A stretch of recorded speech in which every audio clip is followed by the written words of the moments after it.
네, 뉴데일리 TV 시청자 여러분 안녕하세요. 오늘은 심규진 교수님을 모시고 아주 특집, 오늘 인터뷰만 아주 쭉 나가는 그런 방송으로 꾸며봤습니다. 뭐 앞서 예고해 드린 대로 미리 이제 녹화를 해놓고 이렇게 진행을 하는데 녹화를 하는 시점인 22일 화요일 오늘에 굉장히 좀 특별한 일이 터졌어요.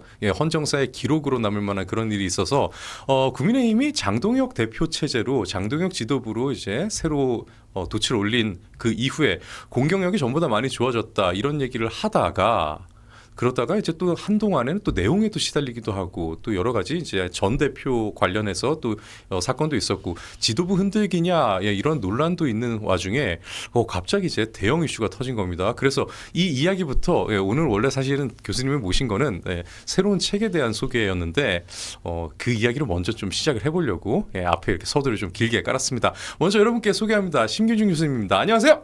안녕하세요. 심규진입니다. 감사합니다. 네. 아이고 뭐 언제 들어오신 지는 좀 된 건가요, 그럼? 네, 한 3주 정도 됐어요. 3주. 네. 3주가 되면 이제 좀 됐다고 하시는군요. 아, 네. 또 이제 곧 나가야 돼. 이제 다다음 주면은. 다다음 주에 또 나가셔야 돼요? 네. 참 그 비행이 꽤 긴 시간일 텐데. 네, 그렇죠. 피곤하진 않으세요? 14시간, 15시간. 이제는 좀 익숙해지셨나요? 하도 많이 다니셔서?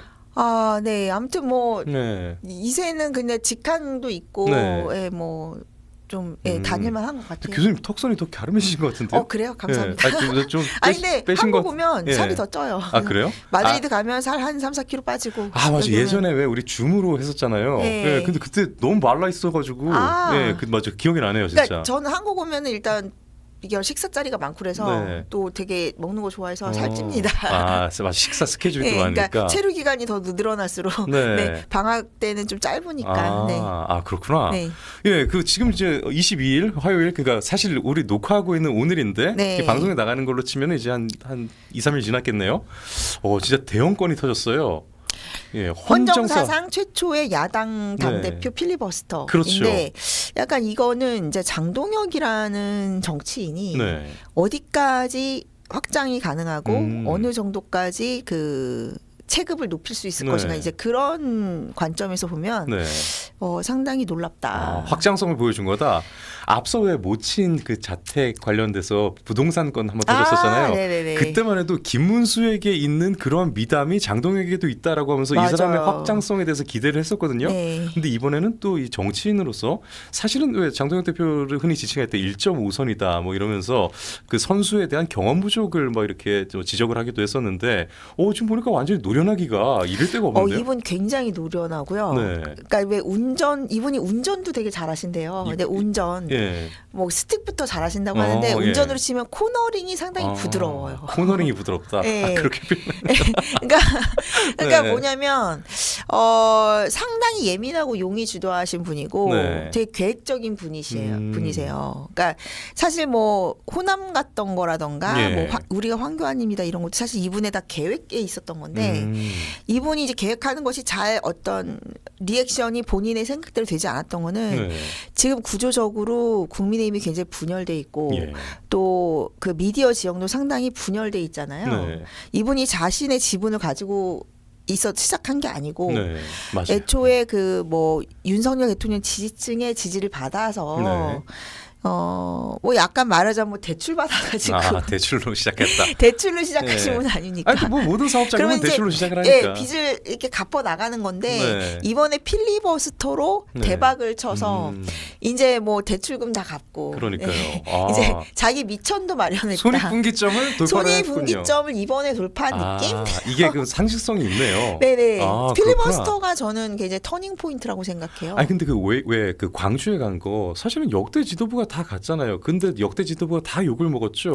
왜 굳이 맨날 가서 사과를 하느냐. 근데 뭐 한동훈 같은 사람도 욕 안 먹죠. 뭐 김종인이나 이준석은 가가지고 뭐 비석에 무릎 꿇고 막 그랬는데 호남 갔을 때도 이분은 호남에 갔을 때 내가 중도적으로 어프로치를 하면 야당 당대표이고 하니까 어떤 레거시에서도 어느 정도 이렇게 반향을 일으킬 거라고 생각을 했는데 이쪽 저쪽에 다 두드러 맞고 지켜주는 사람이 없다는 현실을 자각한 거죠. 그리고 이제 정통 지지층은 너무 구태의연하다. 왜 또 뭐 호남을 가더라도 좀 새로운 모습을 보여줘야 되는데 구태의연하게 또 거기 가가지고 막 이렇게 뭐 멱살 잡히고 이런 모습을 보여주냐.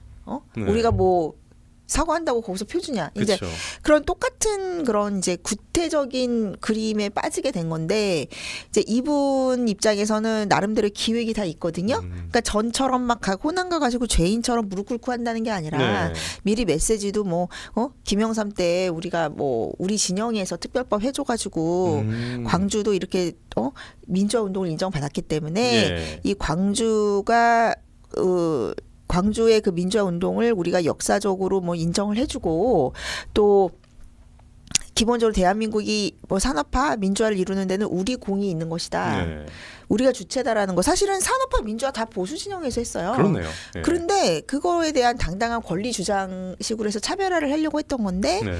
그림은 굉장히 옛날 그림 이렇게 가서 핍박 받는 걸로 보이고 그러니까 미디어에 이제 비춰지는 건. 그러니까 이분이 약간 이제 자기 의도와 네. 자기가 시나리오를 그렸는데 현장에서 찍히는 거랑 괴리가 있었던 거죠. 그렇네요. 우리가 황교안이다도 사실은 이분은 황교안이든 이진숙이든 지금 정권의 탄압을 받고 있는 법치를 무너뜨리고 네. 정치 보복을 하는 그것에 있어서 크게 우리가 외연을 넓혀갖고 네. 공통의 전선을 쳐야 된다라는 것이 그 본인의 의도였는데 네. 자꾸 이제 레거시나 이런 쪽에서는 황교안 우리가 황교안입니다. 구구야 우리가. 아, 그리고 또 지역적으로만. 일부 이 윤석열 지지층에서는 왜 뜬금없이 황교안이야. 우리가 윤석열을 외쳐야지. 이렇게 네. 되면서 약간 이분이 의도하는 바와 이 리액션이 괴리가 있었고 이번에도 이제 이번에도 어디 저기 그 충청인가 네. 거기서 그 연설을 하시면서 계엄 해제의 빚이 없는 저를 선택해 주신 것이다 지식이 그랬는데 계엄 해제의 빚 이러니까 사실은 그 말의 뜻은 뭐냐면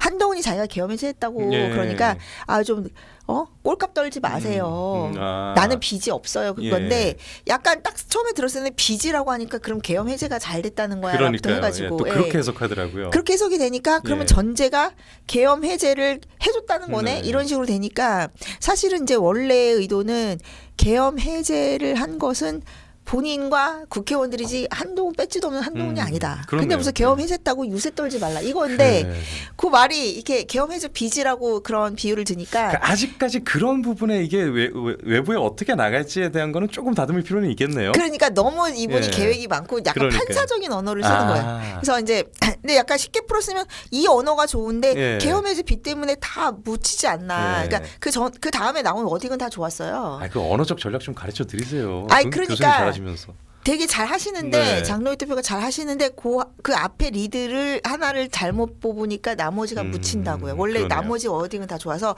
그래서 챗GPT로 트럼프적으로 쉽게 얘기하게. 그러니까 약간 이분이 문학 소년적 감성이 있는데 약간 이제 그 본인의 특기나 장점이 이번에 필리버스터로 잘 드러난 거죠. 그러네요. 이번에 이제 뭐 사실 예전에 제가 페이스북에서 저는 예전부터 논평할 때 이재명 정권을 그 나치 히틀러가 어떻게 구테타 무력을 쓰지 않고 법치나 이런 포퓰리즘으로 독재, 전체주의로 나아가는지를 많이 논평을 했었는데 약간 그런 것에서 영감을 받으셨는지는 모르겠으나 전에도 이제 그 이재명을 히틀러에 비유해가지고 막 그 레거시에서 되게 뭐 극우냐 극단이냐 뭐 이랬었는데 이번에도 그 나치나 뭐 무솔리니 이런 유럽의 전체주의와 포퓰리즘 그리고 지금 저 사람들이 하고 있는 포퓰리즘을 잘 해가지고 그런 쪽으로 공부를 되게 많이 하시고 책 또한 여러 권 준비해서 여러 권 준비하시고 그 이제 특유의 어떤 판사의 그 내러티브와 그런 학구적인 그 문학적인 소년 감성이 이번에 필리버스터로 되게 잘 드러났고 좋은 것은 이분이 이 필리버스터라는 플랫폼을 잘 활용한 거예요. 그러니까 뭐냐면 그냥 어떤 국회의원이 뭐 전에 박수민 의원인가 뭐 17시간 했다고 해서 화제는 되는데 그게 종전기록. 그게 이제 그냥 일반적인 국회의원이 하면은 그 해프닝성으로 하고 사람들이 별 필리버스터에 관심도 없고 이게 뭐 실효도 없다라는 식이었는데 이 필리버스터를 헌정사상 최초로 야당 당대표가 자기가 나가가지고 그리고 애초에 나 24시간 할 거야라고 공언을 하고 있어요. 그 원내대표가 한 적은 있어도 당대표는 처음이라면서요? 네, 그러니까 이 소위 말해서 이 관심을 끄는 그거를 제대로 활용했다. 시작부터 나는 이거 내가 다 채울 거다. 24시간 이렇게. 할 거라. 그래서 사실 제가 어제 이제 한 수도권 의원님하고 저녁을 먹었는데 그때가 한 6시간 정도 할 때였었어요. 5-6시간. 근데 그 의원님이 그러시는 거예요. 그 의원님이 이제 장도연 대표랑도 상당히 친분이 있으신데 비슷한 또래시기도 하고. 근데 뭐 장 선배가 뭐 24시간 다 채우겠대. 그런데 그때가 한 6, 7시간인데 보기에 이제 너무 막 힘들어 보이시고 그래가지고 아이 설마 뭐 어느 정도 하시겠지 했는데 설마 다 채우겠거니. 와 근데 아침에 계란 하나 드시고 네.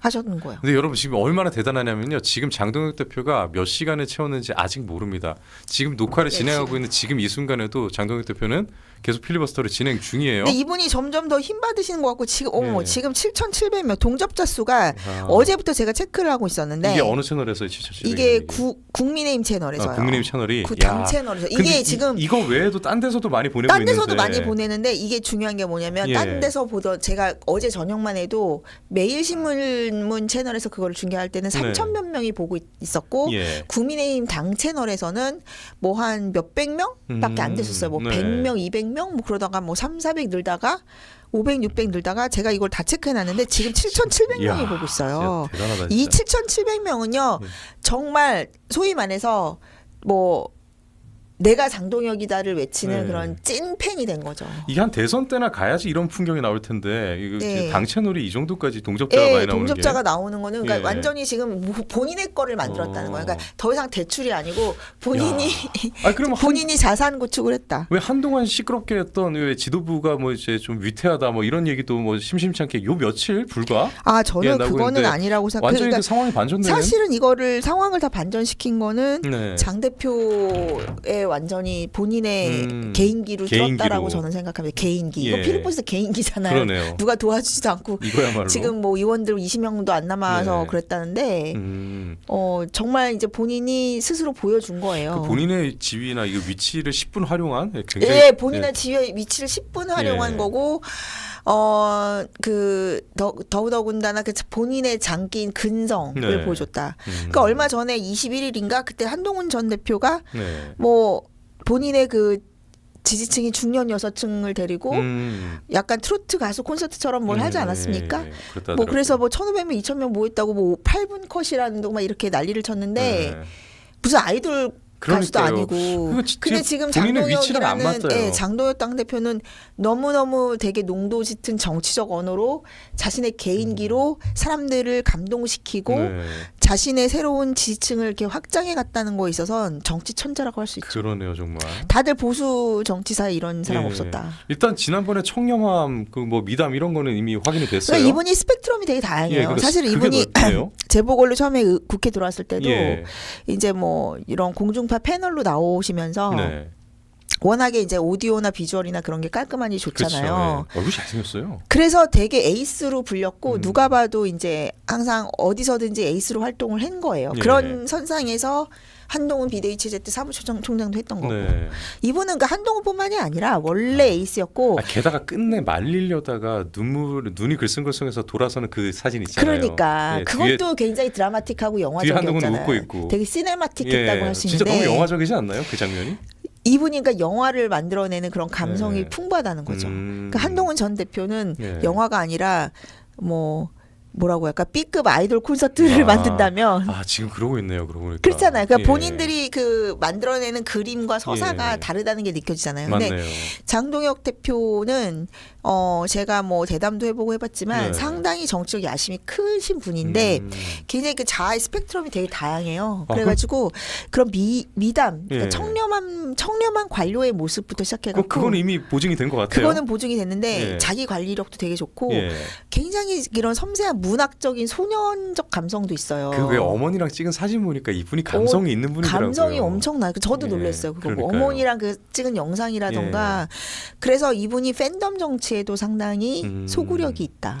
특히 여성층에. 그러니까 지금 유일하게 이분이 지금 아직 채워지지 않은 거는 그 말 그대로 그 정치인으로서의 경험 부분인데 맞아요. 뭐 선수 부분이나 이거는 사실은 노련함으로 커버를 할 수 있을 것 같고 이 정도. 그러니까 이게 저는 그건 솔직히 말하면 노련함보다는 진정성 진정성이 아닐까. 진정성으로? 진정성과 근성이 있다. 장동혁한테는. 사실은 제가 그러니까 예를 들면 큰 정치인을 만드는 건 고난서사인데 예.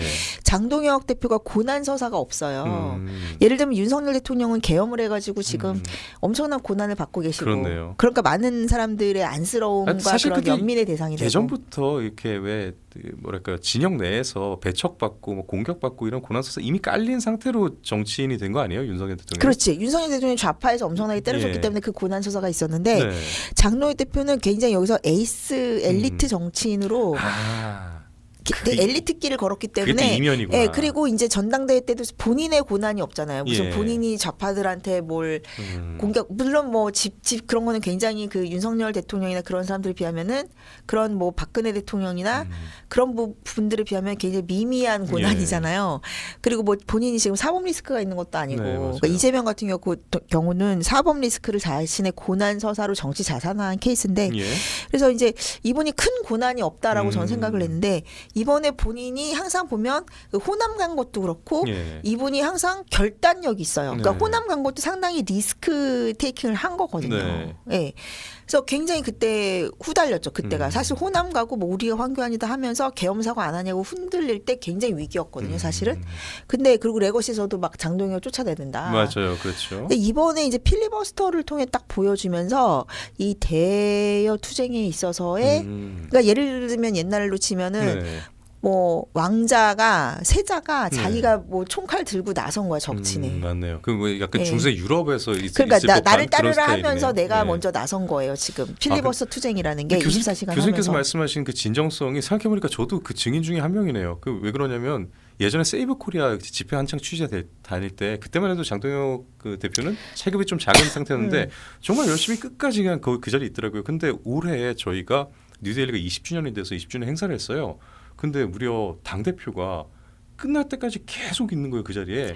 진짜요? 아니, 언제 하셨어요? 안 나갔어요. 이게 20주년. 우리가 지금 벌써 몇 달 됐는데 올해 중반에 했거든요. 그런데 당 대표 되시고 나서. 네, 되고 나서요. 대표 자격으로 왔는데 초대를 해서 오면은 조금 늦게 왔다 잠깐 있다 나가겠지를 보통 생각하죠.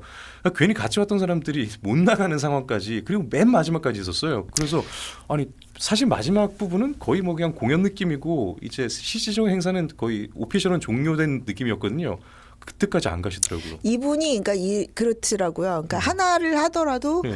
먼저 주도적으로 네. 그다음에 진정성 있게 네. 하시더라고요. 그래서 정말로 네. 놀랐어요. 그거 보면서. 예, 그러니까 이렇게 뭔가 이렇게 의전성으로 그렇게 하는 거를 별로 네. 안 좋아하신다 그러더라고요. 예. 아, 의전성을 그러니까 안 좋아한다. 사람들하고 만날 때도 진정성을 갖고 내가 이 사람하고 예. 되게 이 사람은 찐이다 이런 네. 확신이 들 때 또 네. 이렇게 그 진심을 다해서 하는 거지 그냥 얼굴 비추고 나 좀 잘 봐주세요 네. 그런 식의 굉장히 그 슈퍼피셜한 그런 약간 경박한 네.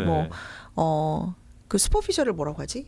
아, 약간 왜 생각이 안 나지? 그거를 뭐라고 하지? 약간 한국말로 뭐라고 하죠? 그러니까 약간 그런 이렇게 보여주기 식이라든지 약간 경박하고 이렇게 가벼운 그런 거보다는 예. 하나를 하더라도 진심을 다해서 제대로 이런 완벽주의자 성향이 있고 예. 그런 완벽주의자 성향이 있기 때문에 이분이 오해도 많이 받으시더라고요. 그러니까 그냥 뭐 립 서비스 같은 거 예. 그리고 눈도장 같은 거 네. 당 대표니까 그거 뭐 전화 한 통 누구한테 해서 뭐 그러는 거를 정치 뭐 돈 드는 것도 아닌데 그렇게 하는 게 많잖아요. 근데 예. 이분이 그렇게 해프게 그렇게 하지 않으세요. 아, 그래서 이제 자기를 이제 어떤 원로분들이나 어떤 이제 뭐 의원님들은 왜 장동혁이 우리한테 와서 뭐 도와주세요 안 하냐, 뭐 잘 봐달라고 안 하냐 그런 걸 섭섭해하시는 분들도 많은데 네.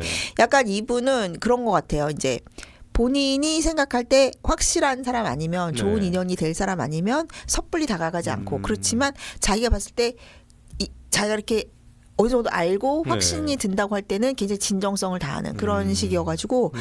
조금 지금은 이제 3, 4개월 지나면서 당대표 해보면서 이제 사람들도 좀 파악을 하고 그러면은 많이 이제 또 지금은 챙기시고 하시더라고요. 아, 지금 좀 더 또 확장이 되고 있네요. 네. 그 장동혁 후가 지금 출항을 하고 나서 순항을 하다가 잠깐 이 스크류에 또 그물이 걸리는 일도 몇 번 있었는데 다 끊어내고 다시 또 추진 능력을 얻은 것 같아요. 그러니까 지지층 결집이 우선인데 네. 지지층도 그냥 뭐 결집하세요 해서 결집하는 게 지금 아니잖아요. 뭐 8,000명 가까이 보고 있는데 저 정도면 네, 뭐 이 정도면 어마어마한 어마어마한 결집이죠. 그러니까요. 그리고 최근에 뭐 만사협통이라고 해가지고 예.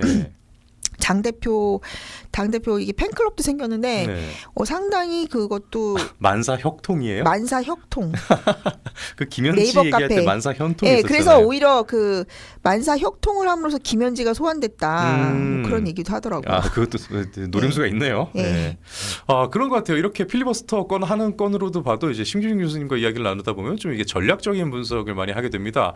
이번에도 이제 하이퍼젠더 새로운 전략서로 되돌아오셨어요. 네네. 네, 책 표지가 진짜 이쁩니다. 이게 좀 자세히 보시면 더 예뻐요. 이게 약간 좀 글로우 처리도 돼 있고 그래서 일단 색깔 톤도 너무 이쁘고 이게 약간 기울여 놓으니까 좀 밝게 보이는데 실제로는 이 톤입니다.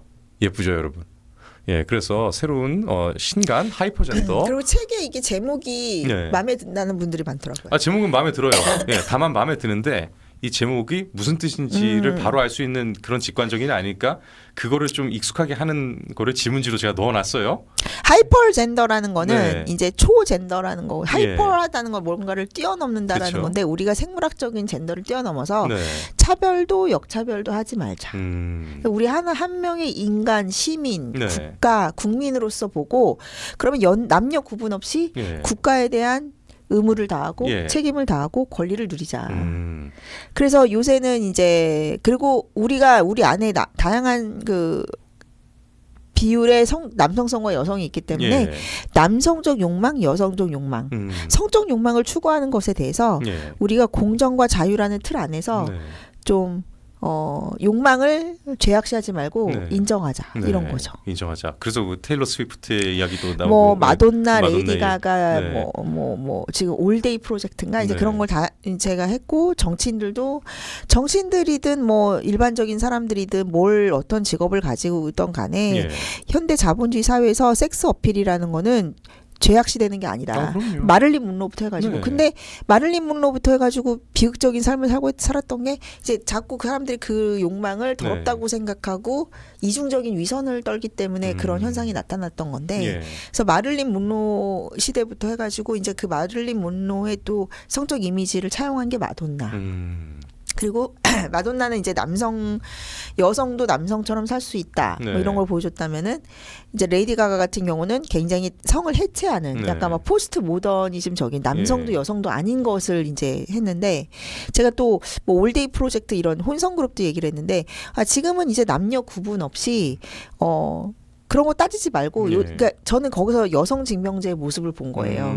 지금 북유럽에서 하고 있는 여성 징병제라는 게 예. 코에드 남녀 공학 같은 그런 거란 말이에요. 예. 그러면은 이제 여성 징병제라고 하면 여러분들이 오해하시는 게 뭐 여자들 다 군대 끌려간다 이렇게 생각하시는데 네. 그게 아니고 요새 같은 이제 현대화된 군대에서는 군의 경쟁력이 되게 더 중요합니다. 예. 그냥 아무나 가가지고 뭐 1년, 2년 시간 때우다가 오는 군대가 아니에요. 맞아요. 그리고 군대 자체도 굉장히 이제 지금 신냉전 시대의 안보가 중요해지고, 여러 가지 국지전이 지금 전 세계적으로 벌어지고 있잖아요. 네. 그런 상황에서는 이 안보 치안이 굉장히 중요한 이제 국가의 기능이 됐고, 예. 그래서 국가 개념이 예전에는 뭐 민족주의라던가 네. 뭐 이념적인 뭐 그런 틀에서 굉장히 국가 개념이 주요했다면 네. 지금은 국가라는 게 이제 사람들의 실용주의적인 가치관에서 중요해진 겁니다. 네. 내가 어느 나라 국민이지 어떤 여권을 가지고 있는지가 나한테 편익으로 당장 돌아오기 때문에 네. 그래서 뭐 그 이념이라든지 무슨 민족주의라든지 그런 게 아니고 네. 우리 국가라는 것도 이제 코퍼레이트 엔티티처럼 네. 이제 효율화, 효능감 그리고 기브 앤 테이크가 돼야 된다라는 거죠. 국민들하고. 예. 그래서 이런 담론이 어떻게 하면은 이제 그 군대도 현대화하고 남녀 구분 없이 우수한 자원들을 징집하는 시스템으로 젠더의 그 벽을 없애야 된다라는 얘기를 하는 네. 것이고. 그리고 지금은 이제 뭐 예전에 그 가부장적인 담론이 더 이상 유효하지 않잖아요. 사실 네. 뭐 남자만 군대 간다라는 게 지금 청년들이 보기에는 굉장히 불합리하거든요. 맞아요. 왜 남자만 군대 가야 되지? 심지어 뭐 남자 그러니까 네. 어차피 전투력이나 이게 물리적 힘에 의해서 차이가 있기 때문에 그것까진 받아들이는데 왜 저기 4급 5급 돼가지고 공익근무로 보내지 말고 차라리 그냥 면제를 시켜버리고 그러면은 공익은 여성들도 할 수 있는 거 아니냐? 그렇죠. 왜 전투력이 반드시 체력적 차이가 필요 없는 일에도 굳이 남성만 지금은 끌어당기느냐? 그러니까 그게 남자만 군대 가야 된다는 것도 굉장히 예. 가부장적인 고정관념인데다가 네. 지금의 군은 다양한 직군이 있잖아요. 네. 다양한 그 직역이 있고 네. 그러니까 그거에 맞춰서 어떤 식으로든 국가에 음. 똑같이 n분의 1 해야 된다라는 예. 거는 지금 젊은이들이 더 원하는 공정 시스템이고 군대를 또 갔다 온 다음에 군대를 간 것을 무료 봉사와 애국심을 강요하는 게 아니라 네. 그만큼 사회적인 그런 인증 네. 그리고 대우를 해줘야 되고 실질적인 맞아요. 베네핏이 있어야 된다는 거죠. 그러니까 아니, 서구는 그렇게 하고 있잖아요. 교수님께서 이번 지금 청년들이 책에서 공정에 굉장히 민감하게 반응한다 했잖아요. 제가 거기서 딱 느끼는 게 방금 하신 말씀에서 이해 확 되네요. 그러니까 지금 청년들이 그렇게 우파 진영에서 바라던 이 권리를 누리기 위해서 수반되는 책임에 대해서 동일하게 인지를 하고 있네요. 지금 청년들이. 그렇죠. 그래서 그것도 그렇고 공정에 반응을 한다. 예를 들면 군대라는 데가 이제 예. 젊은이들한테 기회 창출의 플랫폼이 돼야 되는 거예요. 옛날엔 그랬는데 나라가 네. 어렵고 이럴 땐 그죠. 예, 오히려 이제 군 엘리트들이 상당히 사회 엘리트가 네. 되고 그랬었는데 지금 좌파들이 너무 군을 악마화하고 뭐 맞아요. 하나회 해체부터 해가지고 사실 하나회라는 거는 그 당시에 최고 엘리트 그룹이었어요. 그랬죠. 그러니까 예. 군을 삭고 악마화하지. 그러니까 그러면 이제 우수한 자원들이 군에 가겠습니까? 네. 예, 거기 가봤자 무슨 뭐 계속 그 오명만 씌워주고 구구라는 소리만 듣고 그러면 이제 군대 자체도 무너지게 되는 거고 국가 사기도 무너지니까 이대로는 이 국가 경쟁력 자체가 무너지니까 맞네요. 그래서 지금은 반중 정서가 되게 심한 게 그런 거잖아요. 상호주의에 입각해서 왜 우리는 중국에 그만큼 대우를 못 받는데 중국 사람들이 와가지고 갑질을 하느냐 그거거든요. 그러니까 네. 지금 사람들이 생각하는 특히 청년들이 생각하는 그런 국가적인 자국 우선주의 이슈는 예. 무슨 민족주의적인 그런 뭐 저쪽 좌파에서 얘기하는 뭐 혐오 이런 게 아니고 정당하게 공정하게 상호주의에 입각한 권리 주장이라는 얘기예요. 지극히 합리적이네요. 네. 예. 그리고 예를 들면 이제 북한에 대해서도 북한이 뭐 우리를 위협할 것 같다 그런 거보다는 북한이 그런 그 을질. 네. 그러니까 중국은 갑질. 갑질. 북한은 을질인 거죠. 그 표현 딱 맞네요. 예. 을질. 땡깡 부리는 진상. 맞아요. 예. 예. 잃을 거 없으니까 땡깡 부리면서 저기 자꾸 질척거리는 진상이고 예. 중국은 갑질, 졸부 갑질. 그러니까 그런 그 젊은 세대의 감수성을 알아야 네. 보수 우파 정치인들이 되게 그것에 조응하는 메시지도 낼 수 있고 정책도 같이 하면서 우리 젊은 친구들을 우파의 중추 세대로 끌어가야 되고 예. 이미 뭐 그 윤석열 대통령 계엄 탄핵을 거치면서 거리에 많이 나온 청년들 중심으로 뭐 자유대학이니 해서 많은 단체들이 생겼고 네. 그 단체들이 지금 되게 중요한 건 뭐냐면 굉장히 지역 조직으로 파생돼서 예. 보수 우파의 어떤 모세 혈관들을 다 만들고 있거든요. 맞아요. 그렇더라고요. 그래서 이런 거는 굉장히 혁명적인 건데 네. 지금까지 젊은 세대가 정책 주체가 돼서 자기들이 풀뿌리 조직을 하고 어떤 것을 조직화 세력화한 적이 386 세대 이후 처음입니다. 아 그러면 그 586 운동권 그 세대 세대로, 이후로 네. 지금 이번에 청년들이 이번에가 처음이고 그 맞아요. 우파에서는 또 처음이죠. 아 그리고 우파에서. 자기들끼리 하더라고요. 이 친구들 자유대학 친구들 그 양평으로 자기들끼리 모임 만들어서 놀러 왔다가 그 자유대학을 통해서 또 예. 여러 가지 지역 조직들이 저도 한번 가서 파생돼 있고. 만나봤어요. 근데 네. 그거 가서 각자 여러 대학이잖아요. 그 나뉜 다음에 자기 지역에서 또 이렇게 키워 나가더라고요. 그래서 정조직처럼. 이제 이런 게 옛날에 이제 김대중 때 예. 그런 이제 86 운동권들이 제도권에 흡수되면서 네. 지금의 좌파의 주류 세력을 이뤘는데 네. 지금은 이제 그런 현상이 나타나고 있으니까 기득권 정치인들이 떨고 있는 거죠. 그때도 그러면은 컨트롤 타워가 없이 자생적으로 청년들끼리 이렇게 퍼진 거였나요? 지금 그러던데요. 그때는 이제 독재 타파라는 걸로 해서 민주화 기치가 세대 하나 있었구나. 그런 게 있었는데 예. 그게 이제 그 DJ가 그런 청년들을 자기의 그 제도권으로 많이 끌어들였고 이번에도 이번 지선을 통해서도 그런 네. 친구들이 많이 진출할 거라고 지방 정치에 네. 그러면은 국민의힘의 체질이 완전히 바뀌어지는 거죠. 그러니까요. 장동현 대표도 사실 대표로는 굉장히 젊잖아요. 엄청 젊죠. 예, 엄청 그리고 되게 젊은. 젊은 층에 인기가 많아요. 그러니까 결국 이 하이퍼젠더 책 제목에 있는 이 젠더는 단순한 성이 아니라 성 역할에 대한 이 개념을 좀 더 초월적으로 바라본 그러한 제목인 것 같아요. 이 제목이 아무래도 좀 새로운 조어잖아요. 그러다 보니까 시청자들께 좀 익숙하게 하고 싶어가지고. 예, 하이퍼 젠더는 그러니까 네. 초젠더라는 건데 하이퍼라는 거는 되게 초월하다. 네. 예, 그래서 그러니까요. 그리고 제가 왜 하이퍼 젠더를 썼냐면 이제 초 하이퍼 포커스 그러면은 뭐 엄청나게 뭐 포커스하다 네. 그런 뜻이기도 한데 저는 여기서 중의적인 건데 네. 우리가 남녀를 초월하자라는 얘기도 있고 우리 안에 남자와 여자가 다 강할 수 있는 거예요. 예, 그래서 제가 초젠더라고. 그 요즘에 뭐 애견남, 테토녀 뭐 이런 그 얘기 얘기도 나오잖아요. 제가 그 들었죠. 안에도 있더라고요. 애견남, 애견녀, 테토남, 테토녀 그러잖아요. 아 그래서 궁금한 게 그 애견남 테토녀가 얘기가 이제 회자가 돼서 이렇게 유행한 말이 되는 지가 얼마 안 됐거든요. 그러면 그거는 거의 책에 막바지에 그 얘기가 들어갔겠어요? 예. 그죠? 그 되게 단어가 따끈따끈한 책이라는 따끈따끈 그 단어가 이제 유행을 하니까 제가 바로 예. 또 집어넣었어요. 그러니까 그 마지막에 또 이제 야, 그 투나미스에서 싫어했겠는데요? 이거 아니요. 그러니까 이미 다 만들고 있는데. 만들면서 제가 네. 추가했어요. 지금 벌써 투나미스와는 K-드라마 윤석열에 이어서 두 번째. 네. 예. 이 출판사 측에서 이제 저한테 명함을 주시면서 교수님 얘기를 많이 하시더라고요. 진짜요? 예. 네, 얘기 많이 들었습니다. 자, 그래서 대한민국뿐만 아니라 전 세계가 정치 사회적으로 분열되어 각자의 에코 챔버라 하죠. 이 에코가 이 메아리잖아요. 그러니까 혼자 울림통해서 계속 이제 반향된다. 이 안에서 반향되면서 교수님이 이렇게 표현하네요. 부족 전쟁 시대로 돌아갔다라고요. 그 진짜 적절한 말인 것 같아요. 오로지 타협 없이 부족 전쟁 하듯이 서구권에서는 청년들이 복지보다 공정이나 성장을 외치는 우파 회귀의 모습을 보이고 있다고요? 네, 그러니까 예. 지금 이제 서구에서 똑같은 게 이 예. 보수 우파 담론을 젊은 세대가 주도하고 있어요. 다 거기서는 이제 반난민, 그러니까 예. 자국민 우선주의가 이제 반난민에서 시작되는 건데 네. 자꾸 이제 난민들이 와가지고 자기들의 생존의 위협을 느끼기 때문에 지금 부족주의로 가고 있는 거는 결과적으로 말해서 사람들 생존의 위협을 느끼기 때문에 네. 오히려 지금 시대의 그런 팬덤 정치라던가 커뮤니티가 더 중요해진 거예요. 사람들이 커뮤니티에 속하면서 멤버십을 느끼는 거죠. 네. 근데 그게 일치감이 높아야 되는 거예요. 그래서 거대 담론이 사라지고 네. 이제 좀 더 마이크로하게 나의 민생, 나의 직접적 이득과 되게 민감한 그런 부족 사회가 됐다. 그러니까 이런 얘기할 때 교수님이 진짜 강점이라고 생각하는 게 그 저만 해도 이 미국은 알겠어요. 뭐 벤 샤피로나 아니면 뭐 찰리 코크 같은 이런 젊은 층에서 우파 인형을 그 어느 이 기성세대보다도 더 강력하게 갖고 있고 전파를 하잖아요. 유럽에 대해서는 제가 아는 게 없거든요. 유럽 분위기도 마찬가지인가요? 예, 그렇죠. 유럽도 그렇죠. 똑같죠. 예. 지금 뭐 스웨덴 민주당 이런 거 다 2030 남성들 위주로 그러니까 반난민 반PC가 예. 반페미 이런 것들이 좀 주도하고 반난민, 있어요. 반PC, 반페미. 모든 유럽의 정치를 야, 우파 그럼 정치를. 그 좌파들이 그 먹고 사는 그 토양인데 이것들이 다 깨지고 있네요. 그렇죠. 그러니까 지금 보면은 네. 라이노라고 해가지고 라이노. 예. 라이노라고 해서 이제 공화당 리퍼블리컨, 트럼프도 그 약자가 뭐였죠? 그러니까 백인인데 리퍼블리컨 only name인가? 예, 맞아요. 예. 그 name only. 네임 온리.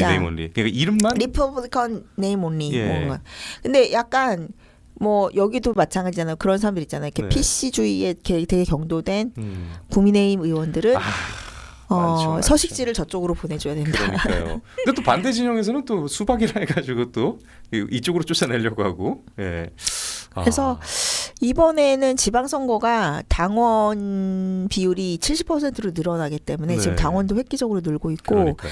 사실은 그 더불어민주당이 좌파들이 예전에 이명박 박근혜 그 대통령 시절에 네. 그 10년 동안 준비를 해서 이렇게 주류화가 됐는데 그때 네. 쓴 전략이 그거예요. 당원 가입을 늘린다. 어떻게 해서 예. 당원의 비중을 늘려서 당원을 70% 한다고 해야지 당원을 끌고 들어와요. 지방선거 나가고 싶어하는 사람들이. 아니, 대체 이 대관절 이 당의 당원에 대해서 좋은 게 뭐야라고 얘기가 많이 나왔는데 당원 효능감을 높여야 당이 예. 커지고 당이 강해져야지. 당연히 당이 강해져야지 우리가 유닛을 그렇죠. 확보하는 거죠. 네. 왜 50-50을 하는 건지 네. 모르겠어요. 게다가 구성비도 상당히 중요한데 이게 예를 들어서 예전에 이제 지금 당원 100% 하라는 얘기까지 나오고 있어요. 100% 얘기 나오고 있죠. 네. 예전에는 우리 이 보수 정당이면 이제 나이가 좀 어느 정도 있으신 뭐 50대 이상 분들이 많이 차지했다라고 하면 지금은 그 구성비도 상당히 많이 달라지고 있고 젊은 세대들이 많이 오고 있고 예. 수도권이 많이 오고 있어가지고 예. 이거를 개점으로 그러니까 장동희 대표를 흔들렸던 그런 것들이 이미 이제 끝났다고 보는 게 일단 이번에 당원이 장동희 대표 이후로 20몇만 명이 가입을 해갖고 100만을 앞두고 있다라는 예. 거에서 끝장이 났고 네. 당원 나경원 의원이 70% 이상으로 간다. 네. 당심 이것도 이제 당원 요구가 커지면서 끝장이 났고 그리고 이번에 이제 저는 장동희 대표가 상당히 정치적으로 영리한 사람인 게 예. 그러니까 이분이 지금은 어쨌든 큰 주류 세력을 자기가 등에 업고 있지 않기 때문에 상당히 행보가 조심스럽거든요. 예. 돌다리도 두드려 보는 식으로 큰 사고를 치면 안 되는 상황인 그렇죠. 거예요. 근데 예. 이번에도 저번에 그러니까는 그 한동훈 쳐내는 문제라던가 네. 또 뭐 계엄 사과 문제라던가 그런 게 이제 당원들 중심으로 유튜버 분들 중심으로 이제 전당원 투표를 해라. 네. 근데 그 전당원 투표라는 거는 예를 들면 최후의 수단인 거거든요. 그렇네요. 그러니까 칼집이 있어면 무섭잖아요. 예, 그러니까 그러니까요. 그거를 마침 또 저 운이 좋게 이 유튜브 연합이나 이런 장외 세력들이 전당원 투표의 효능감을 예전에 김문수 장관 그 후보 교체 때 맛을 봤기 때문에 맞네요.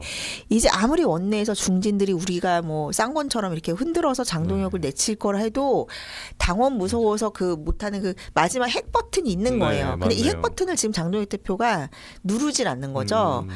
근데 이번에 그 장동혁 대표가 어떤 의제를 던졌냐면 국민의힘 이름을 개정하겠다. 아 맞아요. 그러니까 제가 여러 차례 말했던 건 뭐냐면 네. 지선을 승리하고 보수를 재건하는 거는 올드 국힘을 버리는 거다. 예. 그 기회주의, 보신주의, 네.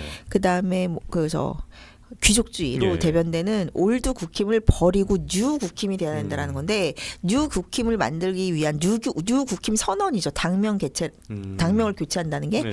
근데 그 당명을 바꾸는 것에 있어서 전당원 투표를 붙이겠다고 했어요. 그러니까 굉장히 이건 뭐냐면은 쓸데없는 정치적인 논쟁이나 리스크는 줄이면서도 실력 과시를 하는 거예요. 아 근데 그 간판 교체에 대해서는 여러 가지 의견이 있잖아요. 예전에 그 박근혜 그 당시 비대위원장이 한나라당 간판을 내렸을 때는 정말 오래 갖고 있던 간판이니까 그게 좀 효과가 있었는데 국민의힘 간판은 사실 달아놓은 지 그렇게 오래되지는 않았거든요. 그러니까 지금 국민의힘 간판을 바꾸는 거는 네. 되게 좋은 전략인 게 별로 국민의힘 당명을 좋아하는 당원들이 없어요. 반대표도 많지 않구나 동시에.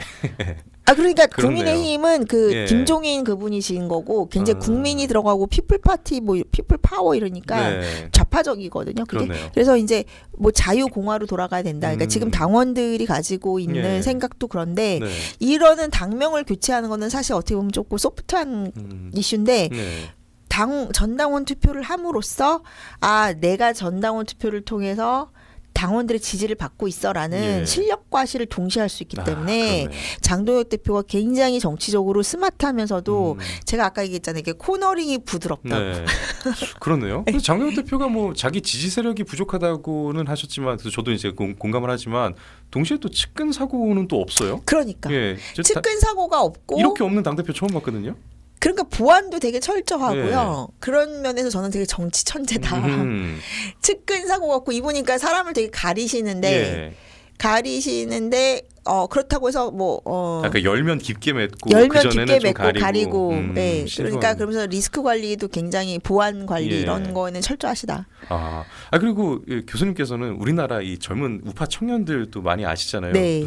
그 청년들도 교수님 많이 지지하고 있고 근데 또 공교롭게도 계신 곳은 또 서유럽이고 그럼 둘이 비교해봤을 때 아까 유럽은 상당히 지금 청년들이 보수화되고 있다 하셨고 우리를 비교하면은 우리는 그 속도에 어느 정도 따라가고 있습니까?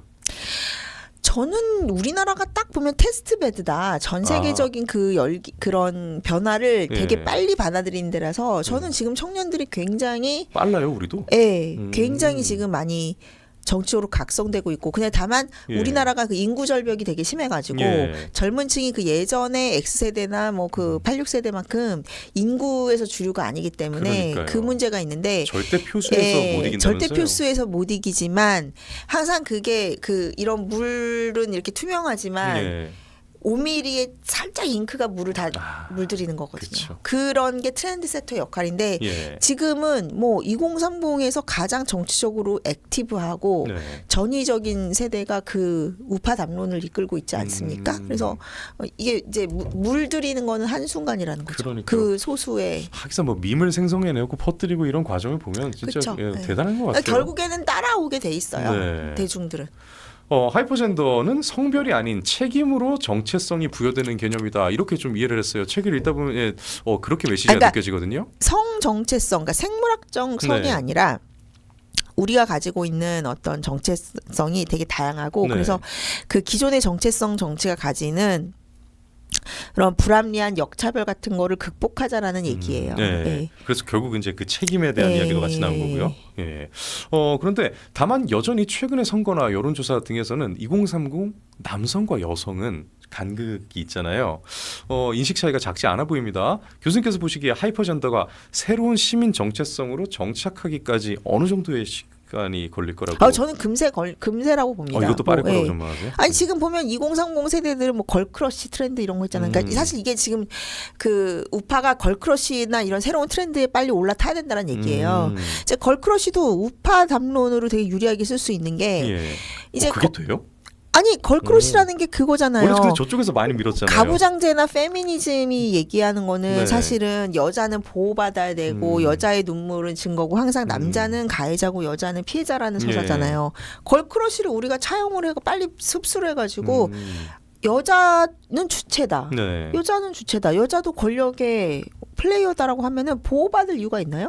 할당제를 해야 될 이유가 있어요? 그렇죠. 예, 군대 안 가야 될 이유가 있어요? 예. 남자보다 더 힘센데? 그 진선미가 여성 CEO들 그 모아놓고 자기는 여성이라 가지고 이 자리에 앉았다 이렇게 얘기해서 되게 욕 먹은 적도 있었잖아요. 그분들은 정말로 지금은 깨고 남녀 올라갔는데. 차별이 없다라는 거죠. 네. 그러니까 걸크러쉬라는 게 사실은 오히려 우파에서 더 밀어야 되는 거예요.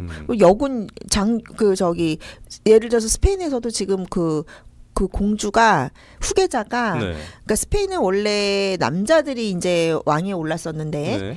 이번에 국왕이 자식이 딸밖에 없어요. 그래서 첫째 딸이 이제 후계자가 됐는데 네. 유럽은 유럽 사회는 이게 군수 복합체라고 예. 해가지고 다 그 영주들이 네. 왕들이 다 무신이에요. 네. 그러니까 자기들이 군대를 동원해서 전쟁을 벌이고 자기가 패권을 차지하고 그래서 네. 이제 군사 통치예요, 사실은. 그래서 그 의회주의라는 거는 네. 귀족들이 만들어낸 그런 사교 모임 같은 거에서, 그러니까 주주 모임 같은 거지. 그러니까 사람들이 그 유럽식의 민주주의하고 미국식의 민주주의의 차이점을 잘 모르고 있거든요. 근데 유럽은 철저히 실력주의 사회입니다. 예. 원래가 내가 싸워서 이겼으면 내가 통치를 하는 네. 거고, 내가 싸워서 그러니까 목숨 걸고 전쟁하고 성취한 사람이 왕이 되는 구조이기 때문에 유럽은 모든 왕가들이요, 왕이 계승권자, 군 통수권자가 되려면 네. 군사 훈련을 다 거쳐야 돼요. 그러게요. 그래서 이제 그 공주가 레이나라고 하는 그 스페인 공주가 6회 공을 다 거쳐서 군사 훈련을 받는 게 굉장히 히트를 쳤어요.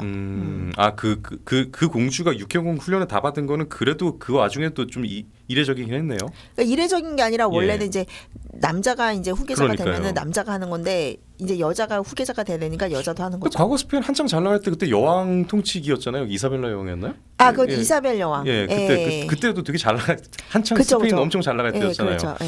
그러고 보니까 유럽 본건제 자체가 진짜로 말 그대로 그 사회 계약의 그 관계였네요. 유럽이 딱 시민사회 계약이죠. 네. 딱. 그리고 프리랜서라는 그리고 개념도 이제 거기서 나왔고. 봉건제도 사실 영주와 뭐 농노들의 계약인 거고. 네. 네. 그래서 근데 뭐 그런 계약주의 그래서 지금처럼 그런 정치적 부족주의가 심할 때는 새로운 우리가 공정과 자유에 기반한 사회계약을 다시 써야 된다는 네. 얘기예요. 너무나 사람들이 다양한 인식을 가지고 있기 때문에. 아예 표지에 사회계약이라고 이게 나옵니다. 예. 여기 제가 부자 한번 읽어드릴게요. 그러니까 예를 여러분. 들면 그래요. 네. LGBTQ 담론이 있는데 네. 나는 그러면은 그거를 우리가 사회계약으로 하면은 우리가 사적인 영역에서 너가 애견남이든 테토남이든 뭐 LGBTQ든 그거는 노매런데 그러면은 군대 가. 근데 문제는 뭐냐면 기존의 PC주의는 뭐냐면 얘가 여자니까 얘가 뭐 게이니까 군대 빼줘라고 성적 했잖아요. 소수자니까 빼줘. 지켜줘라. 예. 특혜를 달라는 거잖아요. 네. 그거 없다라는 거죠. 그 우파적으로 해석하면은 우파라고 해가지고 LGBTQ를 전부 다 소멸시킬 필요는 없고. 그러니까 우파에서는 쿨하게 사적인 영역의 네. 성적 욕망은 개인적으로 그냥 두면 되는 거고. 그러니까 네 자유가 대신, 국민으로서의 책임과 의무는 동등하게 다 하자는 거예요. 책임을 져라. 네. 그리고 법을 어기지 말고. 네. 사적인 그리고 영역에서는 안 건드리겠다. 표현의 자유를 보장을 해야 되는데 지금 더 황당한 게 아니 김민수 최고가 그 저번에 페이스북에도 썼지만은 노동신문은 표현의 자유라면서 예. 자기들은 다 반대하는 건 가짜 뉴스는 다 억압을 하겠다. 그러니까요. 황당한 얘기죠. 예, 지금 저희도 그 뉴데일리도 홈페이지 그걸 메인으로 걸어놨는데 진짜 너무 웃긴 얘기 아닌가요, 진짜? 자기들이 말을 하면서도 앞뒤가 안 맞아요. 아니 윤석열 대통령을 옹호하면 극우라고 하고 네. 난리를 치고 검열을 하면서 중국에 대해서 비판하면은 네. 그거를 혐중이라고 그러니까요. 잡아간다는 게 말이 됩니까? 네, 그러다 보니까 이게. 자국민인데 자국 국기를 들고 명동을 진입도 못하게 만드는 그러니까 경찰이 있지 지금 않나. 이제 젊은이들 느끼는 거는 그런 그 갑질, 그다음에 네. 권력의 폭력에 대해서 항거를 하는 거죠. 공정과 자유가 무너지고 있기 때문에. 맞습니다. 예, 그럼 생각보다 그렇게 오래 걸리지 않을 것 같다 전망하셨고요. 부제 한번 읽고 갈게요. 하이퍼젠더의 부제는요. 젠더 갈등, 정체성 정치, 사회 분열을 넘는 신우파 사회 계약론입니다. 신우파 사회 계약론이라는 말이 좀 어려웠는데 지금 얘기 듣고 보니까 이해하겠어요. 이 우파 진영이라 해서 좌파들이 갖고 있던 담론이 그들의 전유물로만 볼 필요는 없는 거예요. 우리만의 해석이 충분히 가능하네요. 사적 영역에서 피해를 주지 않고 법을 지키고 책임을 진다면 말입니다. 예. 여담입니다만 이 영포티, 영피프티 그 굉장히 좀 시끄러웠잖아요. 아, 네네. 예, 사실 이때 이거 관련해 가지고 주민톱이라도 한번 청해 볼까 생각도 했었어요. 사실은 교수님이랑 얘기하면 재밌을 것 같아서 그 2030 남성들한테 완전 세상 조롱도 이런 조롱이 없습니다. 공격의 대상이 되고 있는데 이게 사회 문화적 현상까지 번졌단 말이에요. 이 가장 큰 이유가 뭡니까 이게? 그러니까 그 강남 잡아 조국이나 한동훈 예. 같은 사람들 때문에 그런 거죠. 그 당시만 해도 그런 인사들의 그 지역적인 욕이었는데 이게 전 세대 아예 사회 문화가 돼버렸단 말이에요. 그러니까 지금 4050 그 예. 86세대들이 조국 좋아하고 한동훈 좋아하는 게 그런 거 아닙니까? 자기들의 모습을 보는 것 같아서. 그러니까 좋아하는 뿐만 아니라 동일화돼가지고 삶이 똑같구나. 느끼하게 척하는 거. 예. 그러니까 그런 면에서 저는 장동혁이나 우리 김민수 최고 같은 분들이 네.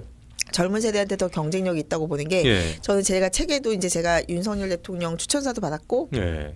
장동혁 대표 추천사도 받았고 추천사 분량만 이만큼이던데요? 네, 책의 차례를 찾는데 한참 넘겼어요. 뭐냐면 이런 분들이 진짜 하이퍼 젠더라고 저는 생각해요. 네. 왜냐하면 하이퍼 젠더라는 거는 사실 어떻게 보면 그 기존의 성관념에서 막 기생하거나 영합하는 거 막 그런 싸구려 같은 섹스 어필이 아니라 네. 본인의 성적인 그 매력을 발산하는 주체적으로 발산하는 게 저는 하이퍼 젠더라고 생각하는데 예. 장동혁 대표 보면은 되게 신선하고 깔끔하다는 느낌이 드는 게 네. 자연스러워요. 그냥 겉모습은 그냥 아재, 취향도 아재인데 네. 그 용포티, 영피프티가 함의하는 그 아재에 대한 안 좋은 그런 카테고리성이 없어요. 뭐냐면 그 나르시시즘. 네, 맞아요. 과도한 나르시시즘. 조국이 대표적이죠. 예. 그리고 꼰대. 예. 약간 또 그런 좀 마초이즘. 네. 뭐 최민수 아저씨 같이 마초이즘 이런 게 없어요. 그 김민수 최고가 남성적인데 마초이즘은 또 아니에요. 그죠? 엄청 소프트하고요. 예. 그리고 되게 설득력이 좋아요. 네, 맞아요. 네. 그러니까 김민수 최고가 이렇게 마초같이 보이잖아요. 절대 네. 아니에요. 그냥 보이기에 느끼기에는 그런데 네. 실제로 또 그 그렇진 마초의 않아요. 허세가 없어 둘 다. 네. 깔끔하고 실용적이고 그러니까 허세가 빠지면은 예. 또 되는구나. 나르시시즘 없고 예. 뭐 쓸데없이 막 멋내고 이런 네. 것도 없고 막 이렇게 석하는 것도 예. 없고 예 그래가지고 그런 점이 되게 신선하다. 그렇네요. 되게 실용주의적이고 예. 예. 그러니까 지금 그 영포티 영피프티가 꼰대는 절대 아니고 조국 수호를 했던 세대들이잖아요. 네. 그러니까 이 사람이 단순히 자기는 이렇게 살고 있지만 지지를 이렇게 한다뿐만 아니라 지지하면서 그 사람이랑 동일한 삶을 살고 있군요. 그러니까 예. 지지를 하는 거죠. 뭐 자승자박이네요 이거. 예, 본인들이 자기 무덤 팠네요. 2030 세대의 정치적 각성, 예, 이게 이른바 개념 연예인들의 쇠퇴를 불러왔죠. 왜 우리 그 아이유부터 시작해가지고 막 여러 작살 났잖아요. 연예인들의 메시지가 이전과 같은 파급력을 잃게 되었습니다. 권위가 없는 온라인의 수많은 작성자들이 올리는 게시물들이 오히려 더 훨씬 강력한 힘을 가지는데 좌파 진영이 구축한 그래서 그간 꽤 재미를 보았던 이 많은 장치들이 무너지고 있다고 봐도 되는 건가요? 이제 재탕에 이제 식상한 거고 예. 뭐 정우성은 무슨 박근혜 나와 그러더니 예. 자기 뭐 스캔들도 그렇게 예. 별로 그렇게 뭐 한마디로 말하면 내로남불이죠. 그러니까요. 자기 수신제가도 못하면서 네. 그리고 조진웅 보세요. 깜짝 놀랐습니다. 역겹지 않습니까? 예. 그 위선이 가만히 있으면 중간이 나가지 네. 정말. 예. 너무 과하게 정의로운 역할만. 그런 개념 연예인에 대해서 이제 2030이 먼저 알아보는 거죠. 역겹다는 거를. 그럼 이제는 진짜 그동안 사실 재미 많이 봤잖아요. 재미를 좌파진영이. 많이 봤죠. 이 박근혜 대통령 탄핵 때 보세요. 그 김어준이 아예 특설 무대 만들어 가지고 연예인들 계속 불러내고. 그러니까요. 근데 이제는 그럼 그 장치는 깨진 거라고. 2030은 이제 뭐 김어준 듣는 사람 있나? 없을 것 같은데. 그럴 것 같긴 해요. 뭐 오히려 일선 고등학교에서 그 틀어놨다가 선생님 틀었다가 아주 애들이 난리를 치고 뭐 그랬는데 하필 그 선생님 또 한문 선생이어가지고. 정말 뭐 애들이 보기엔 기괴하죠. 네. 그런 거 김어준 같은 게. 그럴 것 같아요. 아이고 참. 네, 2030 세대는 저항을 하되 심각하지 않습니다. 우울하지도 않아요. 오히려 장난스럽기까지 한데요. 그들은 우파 이념에 눈을 떴지만 정작 우파 정치권이 아직은 느린 것 같아요. 속도가. 그러니까 네. 저는 답답한 게 뭐냐면 네. 제가 뭐 레거시 미디어에도 뭐 선후배들이나 뭐 다 있는데 그 동기들이 있는데 네. 계속 그 기존의 문법대로 정치를 보면 안 되는 거거든요. 기존의 네. 문법대로 본다는 건 맨날 뭐 중도 확장 뭐 해가지고 선거는 이기고 봐야 된다. 그래서 네. 선거를 이기기 위해서는 중도 확장을 해야 되고 예. 그럼 지지층은 따라온다. 음. 그 문법이 절대 안 맞아요. 네, 맞아요. 왜냐하면 지금 2030 세대 얘기했죠. 예. 우울한 거 싫어하고 네. 조직을 위해서 자기 헌신하기 싫어요. 예. 그 친구들한테 야 선거는 이겨야지 이재명은 막아야지 그게 먹힙니까? 그럼 오히려 반발 그죠? 아니 그 사람들은 사실은 이재명 그렇게 많이 싫어하지도 않아요. 그러니까 뭐냐면 예. 그 사람 저기 젊은이들은 제가 누누이 말하지만 컨슈머 네. 정치 소비자로서의 그게 있기 때문에 이재명은 이쪽에서 추천하는 상품이고 예. 이쪽에서는 예를 들어서 장동혁을 추천하는 상품이다. 그러면 경쟁력을 보고 선택을 하는 거예요. 그러니까 지금 기성세대들이요, 특히 예. 보수 지지층, 정통 보수 지지층 어르신들이 잘못 생각해요. 네. 난 이재명이 너무 싫으니까 이재명을 싫어하면 네가 우파면 무조건 찍어야지. 아니라고요. 네. 젊은 세대들은요.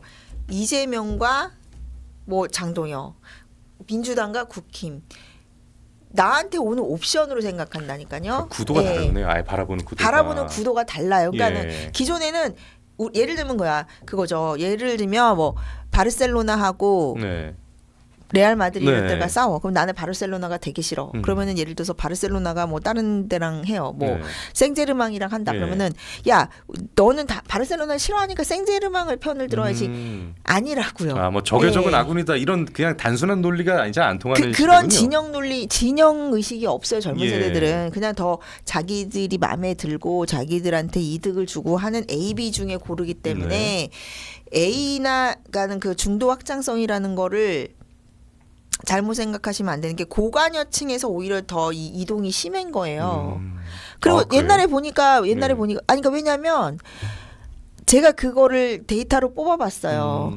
예를 들면 이거는 재미있는 얘기인데 제가 예전에 윤석열 대통령 나오셨을 때 대선으로 나왔었을 때 이 윤석열 이재명 해가지고 사진만 보여주고서는 후보들 사진만 보여주고서는 후보들이 누군지 모르는 외국인을 대상으로 실험을 했는데 관상 테스트한 네, 거예요? 관상 테스트 관상만 보고 누가 대통령감이냐 뭐 예. 누구가 될 것 같냐 이런 걸 네. 물어봤는데 되게 신기하게 좌파 우파 있고 중도가 있잖아요. 예. 그러면은 좌파 우파에서는 그 방향성 상관없이 윤석열 대통령이 대통령감이라는 게 높게 나왔어요. 좌파 우파에서는이라는 게 그러니까 좌파하고 예. 자기 정치 성향이 좌파다. 예. 내 성향이 우파다.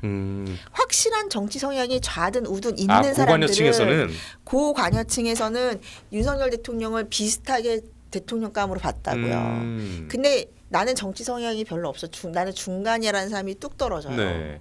이 말은 뭐냐면 윤석열 대통령이 대통령감으로 보였던 이유는 등치도 크고 잘 싸울 것 같고 트럼프적으로 보여서였거든요. 그러니까 좌든 우든 지금은 트럼프적인 거를 원한다는 거예요. 예.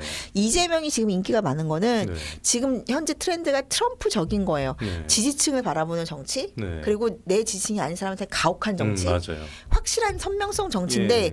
그러니까 선명성을 원하는 사람들이 정치 소비자라고요. 좌우를 넘나든다고요. 야, 근데 그럼 누가 더 트럼프랑 비슷하냐라고 봤을 때 아예 상관없는 외국인이 보기에는 김문수 후보와 이재명 후보 이 두 사람 비교했을 때는 오히려 이쪽이 더 가깝게 느꼈을 수 있겠어요. 이재명이 그렇죠. 당연히. 예, 그렇네요, 진짜. 그러니까 제가 말씀드리는 건 뭐냐면 사람들은 선명한 상품을 원한다는 거예요. 이제는 정말 그런 것 같아요. 네, 선명한 상품을 원하기 때문에 네. 애매하게 중간을 우리는 우대합니다. 그게 정치상에서 안 먹힌다고요. 네. 네, 그래서 근데 지금 보수 정당이 이 지금의 청년들처럼 유쾌하지도 젊지도 않잖아요. 근데 어찌됐건 간에 이 청년들이 보수 정당에 관심을 갖고 우파 이념에 관심을 가질 때 빨리 따라가야 될 것 같은데. 그러니까 장동혁 브랜딩을 띄워야 되는 거죠. 그러니까 이 골든 타임이 어느 정도 남았다고 생각하십니까? 전 이번 지선에서 확실하게 이제 공천 혁명 같은 걸 이뤄내면서 이 당의 그런 2030들이 많이 네. 이제 이게 유입이 됐다. 네. 그런 시그널이 확실히 나오고 체질 개선이 되고 구태들 많이 몰아내고 예. 그래야 된다고 생각합니다. 그 왜 개혁신당 보면 공천도 공천인데 어차피 너무 인지도 없는 사람들로 공천을 하다 보니까 개혁신당? 예, 개혁신당 케이스를 보면 너무나 나가는 사람들이 인지도가 적다 보니까 선거 운동 유세 과정에서 마케팅적 요소를 상당히 많이 쓰잖아요. 이것도 좀 많이 필요할 것 같은데요, 이번에 보니까. 저는 개혁신당이 그렇게 큰 위협이 될 거라고 보진 않고. 개혁신당 말고 네. 국민의힘에서 국민의힘. 말이에요. 네, 그쵸, 선거 그쵸. 과정에서 네. 공천 당연히 제일 중요하겠지만 이 선거 과정에서 이 마케팅 요소도 굉장히 중요해 보이는데요. 그러니까 저는 제일 큰 마케팅 요소는 네. 현역 단체장을 정치신이 꺾었다. 그거 자체로 파란을 일으키는 게 예.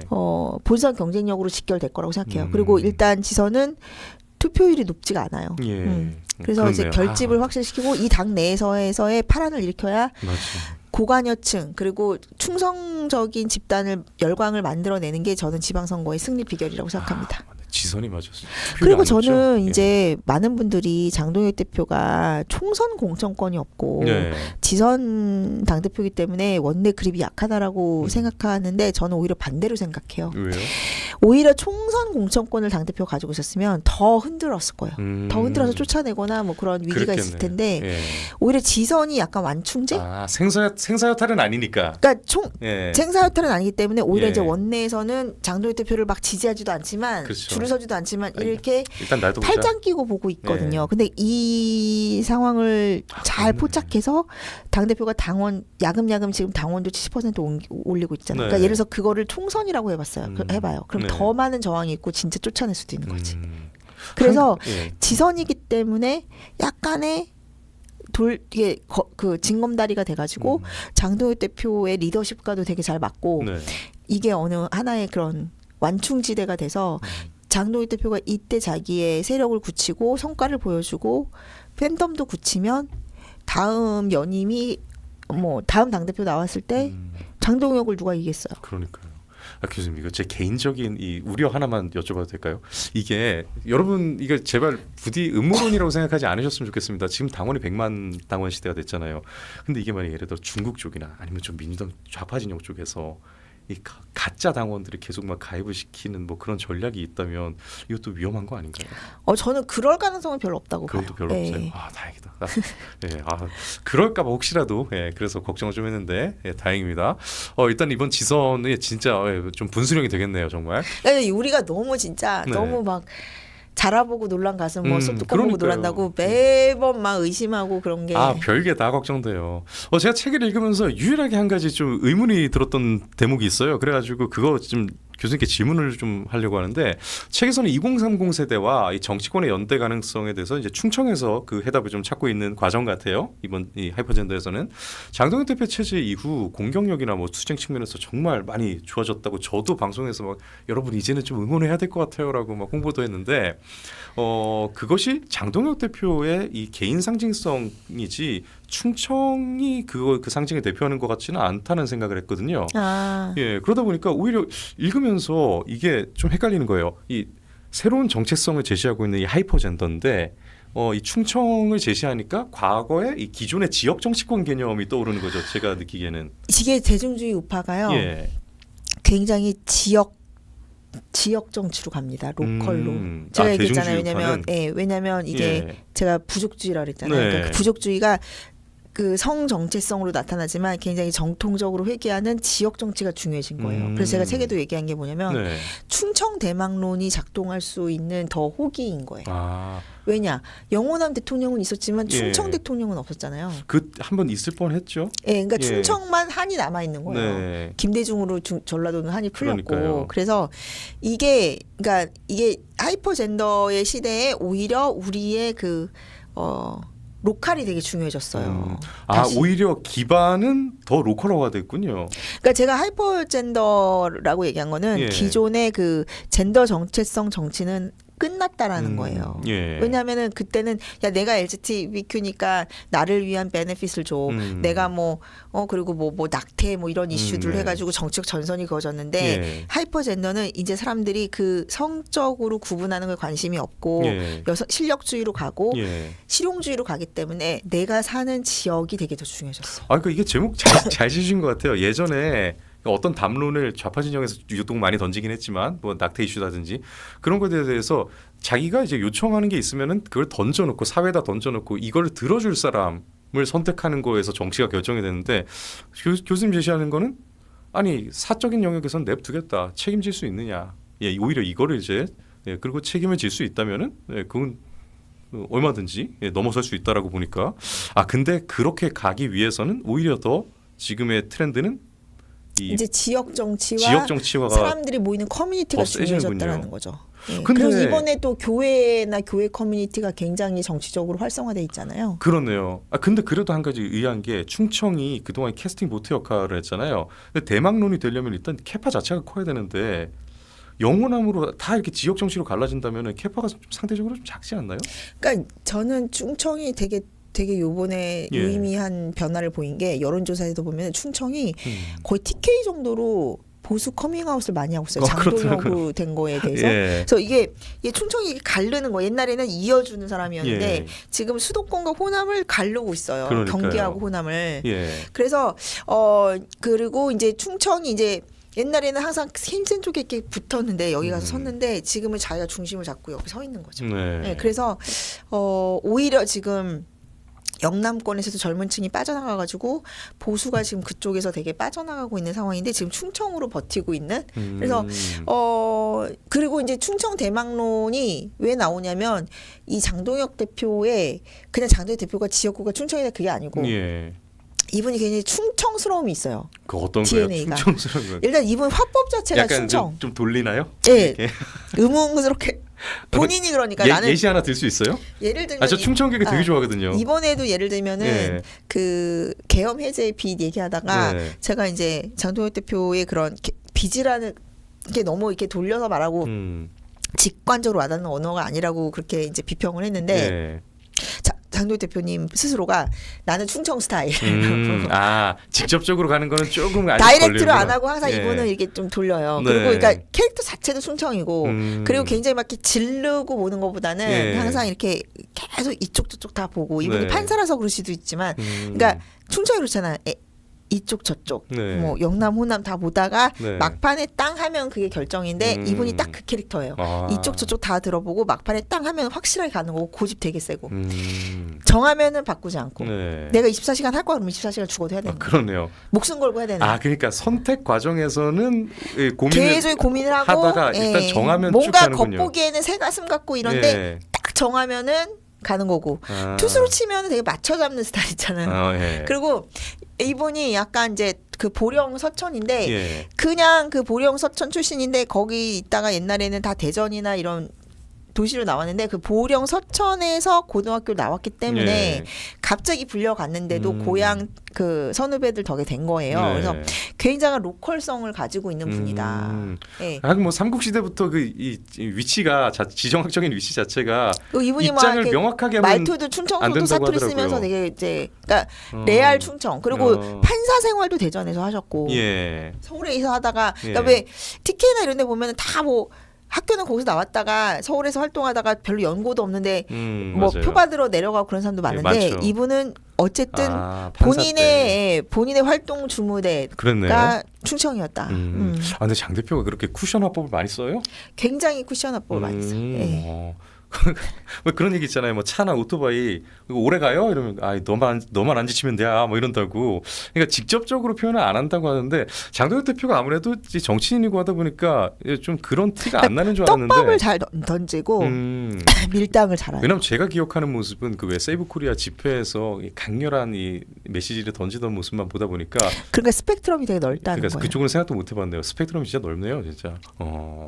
그렇네요. 근데 제가 얘기하는 게 예. 이분은 굉장히 그 사춘기 소년의 그 여린 감성부터 예. 그런 세이브 코리아나 뭐 부끄럽습니까 연설 그 상남자적인 것까지 되게 스펙트럼이 다양한 네. 넓은 분이다. 그러니까 경문이 굉장히 좀 잘 어울린다 생각했는데 또 부드러움도 그때 그 사진이 좀 그러니까 이분이 저한테 좀 충격이 일면적이지 않아요. 맞아요. 단면적인 사람 있잖아요. 항상 늘상 같은 사람 있잖아요. 근데 이분은 굉장히 어떤 분은 뭐 카멜레온이라고도 하시는데 아니 정치인으로서 입체성은 중요한 입체적이죠. 부분이니까요. 굉장히 입체적인 사람이죠. 예, 맞습니다. 그러다 보니까 더 궁금하네요. 이 질문 잘 골랐네. 식물성 우파에서 동물성 우파로의 변화가 감지되고 있다고 이제 말씀하셨잖아요. 네. 그러니까 그 동안에 이제 이게 뭐 그러니까 직역하면은 해석이 돼요. 그런데 동물성 우파의 조건이 뭐냐 이걸 좀 들어봐야 될 것 같아요. 그 식물성 우파는 제가 말한 보신주의, 예. 그다음에 그런 웰빙주의 있잖아요. 뭐 그동안에 예. 우리가 봐왔던 우파잖아요. 그 우파죠. 예, 근데 그건 잘 이제 알죠. 동물성 우파는 예. 뭐 딱 그걸로 다 나오지 않습니까? 장동혁 대표가 싸우지 않는 자 배지를 떼라. 맞아요. 그리고 본인이 지금 목숨 걸고 필리버스 네. 투쟁하잖아. 24시간을 서 있는데. 그러니까요. 예. 지금 지도부 라인업에 좀 그게 모습 많이 보여주는 것 같아요. 김민수 최고도. 최고, 예. 예.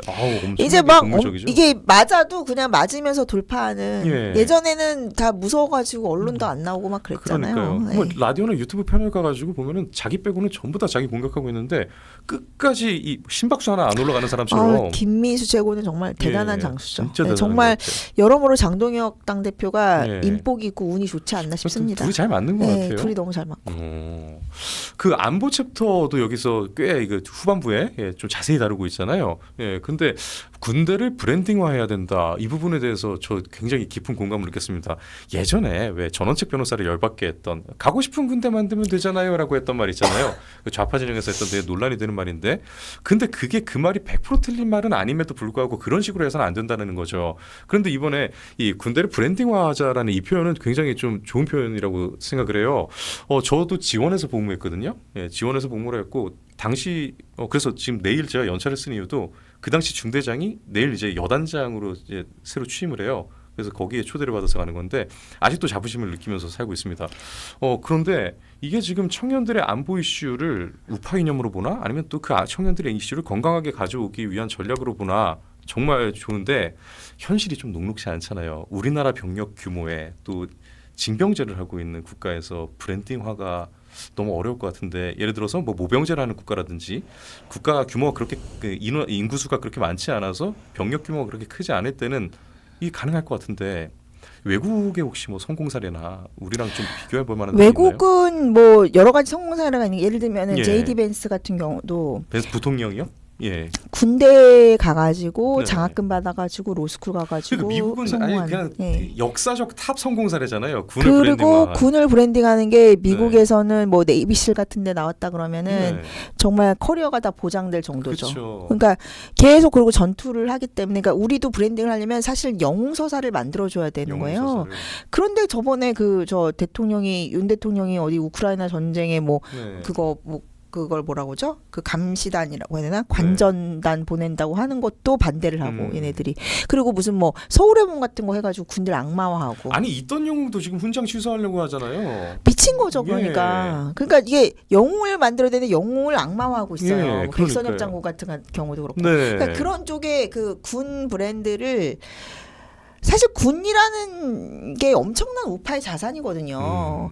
그러면 그거에 대해서 이렇게 막 구구몰이하는 거에 두려워하지 말고 국민의힘이라는 그 정치 조직과 우파 진영이 똘똘 뭉쳐가지고 군대를 이렇게 브랜딩하는 역사적인 작업, 역사 전쟁에 나서야, 자신감 있게 나서야 되는 거가 하나의 그거고, 투 트랙을 하자면은 실질적으로 젊은 세대들이 군대 가서 어떤 효능감, 자기 발전, 커리어 발전, 그리고 리더십 트레이닝 같은 것으로 실용적으로 군대가 현대화하고 선진화할 수 있는지, 그것에 대한 투 트랙으로 나가야 되는 거예요. 아, 군이 우파의 감정. 자산이에요? 우파의 당연하죠. 자산. 군과 군경은 정말 뭐 국가를 지키는 국가주의의 예. 최후의 보류 아닙니까? 그럼 우파 정당에서 거기에 대한 책임이 있겠네요. 네, 그 근데 브랜딩에 아무것도 안 대한. 하고 있잖아요. 그러니까 우파 정당에서 우리 제복 입은 사람들을 예우하고. 그렇죠. 근데 그게 그런 게 감성 터치와 예. 이성적 터치가 두 개로 가야 된다는 얘기예요. 예. 감성 터치는 실제 과거에 아무리 뭐 그런 그 군이 뭐 적폐화된 부분도 있고 문제도 있겠지만 예. 그 영웅들 있죠. 그러니까 제가 인물 중심의 그런 퍼스널 브랜딩이 중요하다고 하는 게 그거예요.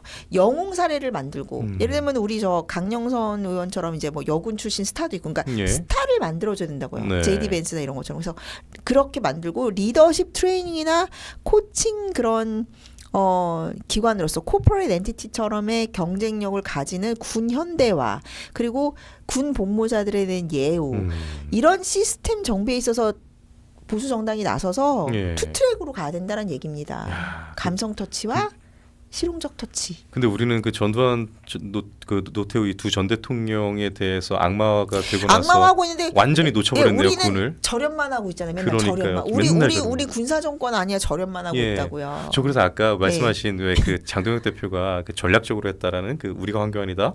저 이거 얘기 나왔을 때 저는 솔직히 내심 속으로 되게 반가웠어요. 드디어 우파 진영에서도 뭘 좀 지켜보려고 하는구나.